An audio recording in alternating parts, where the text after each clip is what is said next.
জয়গুরু সুপ্রভাত। পরমপিতা রাতুলরাঙা চরণে ভক্তিপূর্ণ ভূমিষ্ঠ প্রণাম জানিয়ে শুরু করছে আলোচনা প্রসঙ্গ থেকে পাঠ।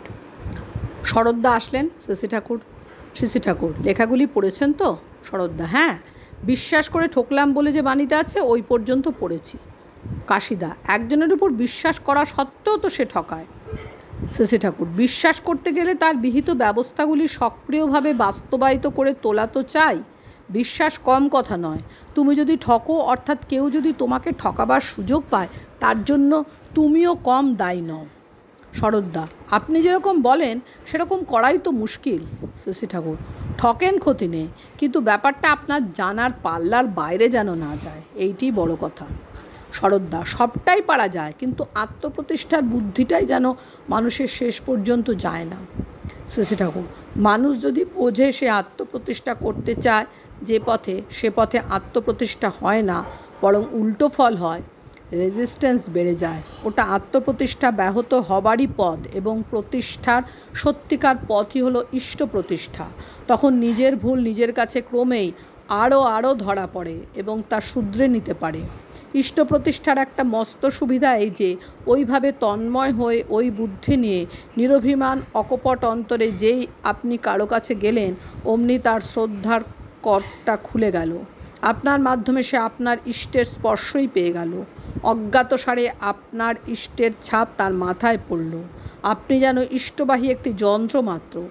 তিনি সঞ্চারিত ও প্রতিফলিত হচ্ছে আপনার ভিতর দিয়ে।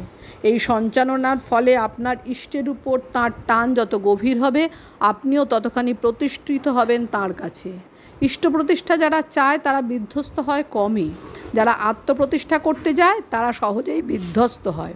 হিটলার মুসোলিনির মতো মানুষ পড়ে গেল, স্ট্যালিন লেনিনের প্রতিষ্ঠা করতে গিয়ে কিন্তু দাঁড়িয়ে গেল। ক্রাইস্ট ও তার বিশিষ্ট শিষ্যদের স্মৃতি কি দুর্দান্তভাবে প্রভাব আজও রাজত্ব করছে। অমুক ক্যাথিড্রাল তমুক ক্যাথিড্রাল সারা পৃথিবী ছেয়ে গেছে। ইষ্টস্বার্থ প্রতিষ্ঠায় যে যত স্বার্থপর হয়ে ওঠে সে তত অনাসক্ত, তার প্রবৃত্তি অহমিকার বাধা তত কমে যায়, আর তার চলনাও তত তীব্র গতিসম্পন্ন হয়ে ওঠে। তখন নিরাশী নির্মম ভূত্বা যুধৎস বিগত জড়। ওই যতটুকু হলো ধর্ম অর্থ কাম মোক্ষ, তাকে ততটুকু আলিঙ্গন করবে। 25টার বেশি ঋত্বিকই করাতে পারলাম না, তার কারণ অন্তরায় আমার নিজের মধ্যে। তেমন হলে ঋত্বিকী নিয়ে পারবেন না, রিফিউজ করতে হবে। ইষ্টস্বার্থ প্রতিষ্ঠাপন্নতায় কথা এমন হবে, ব্যবহার এমন হবে যে মানুষ দিতেই উদগ্র হয়ে উঠবে। তখন ঠাকুরের 1 পয়সা 1 লাখ টাকা বলে মনে হবে। তার স্বার্থটাই প্রবল, কিছুতেই তার এতটুকু ক্ষতি যেন না হয়। শরৎদা: একেবারে চচ্চড়ি বনে যায়। শ্রী ঠাকুর: ওই চচ্চড়ি ছিল নিজের স্বার্থে, তার স্বার্থটাই যে এখন নিজের স্বার্থ হয়েছে। এত কথার মধ্যে ইষ্ট স্বার্থ প্রতিষ্ঠা এমন কথা আর হয় না। সুরেন্দা: আত্মস্বার্থ আত্মপ্রতিষ্ঠা নিয়েই তো মানুষ চলে। শ্রী ঠাকুর: তাই তো হয় না, মানুষ প্রতিহত হয় তার কাছে। কাশিদা: একজন চেয়ে পায় না, আর একজন চায় না। পায় তার মানে কি?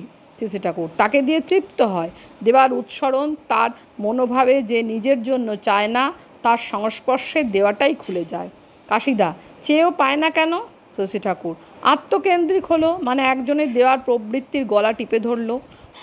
কথাই কইতে জানে না সে। যার নিজেকে উজাড় করে দেওয়া আছে ইষ্টে, তার উজাড় করা কথা জোগায়, উজাড় করা হাত নাড়া আসে, উজাড় করা চলন ও ভঙ্গি ফুটে ওঠে আপনা হতে। মানুষ তখন আপনা থেকে ঝুঁকে পড়ে তার দিকে। আবার আছে, কথা কয়ে ঠাকুরকে ছাড়বো কখন তার হিসাব চাই। যখন দেখব অবসর হয়েছে, ক্ষেত্র হয়েছে, শ্রদ্ধা এসেছে ঠাকুরকে, তখন বের করব ট্যাকের থেকে। গীতায় আছে, অশ্রুশুষ্যু এবং ঈর্ষাপরায়ণ যারা, তাদের কাছে আমার কথা বলবে না। তার আগ পর্যন্ত মনোবিজ্ঞান যা জানা আছে সেইভাবে চলো। সুকেন্দ্রিক রকমে তার ব্যক্তিগত ও পারিবারিক সমস্যা নিয়ে আলোচনা করো। শুনতে শুনতে সে নিজেই তখন চেপে ধরবে। বলো কাশিদা, কিসে হয়? তোমার কথায় যেন মুগ্ধ হয়, উদ্বুদ্ধ হয়, সশ্রদ্ধ হয়। সে মনোবিজ্ঞান কও, জ্যোতিষশাস্ত্রই কও, আর সায়েন্সই কও। তোমার কথাবার্তা চালচলন যেন এমনতর হয় যাতে তার শ্রদ্ধা চুষে নেয়। তাঁবুর ভিতর সেই শীতের রাতে তখন এক দিব্য ভাবের পরিমণ্ডল রচিত হয়েছে। ভক্তবৃন্দ নির্বাক, ধ্যানপরায়ণ ও আবেশ বিভোর। জয় গুরু বন্দে পুরুষোত্তমম।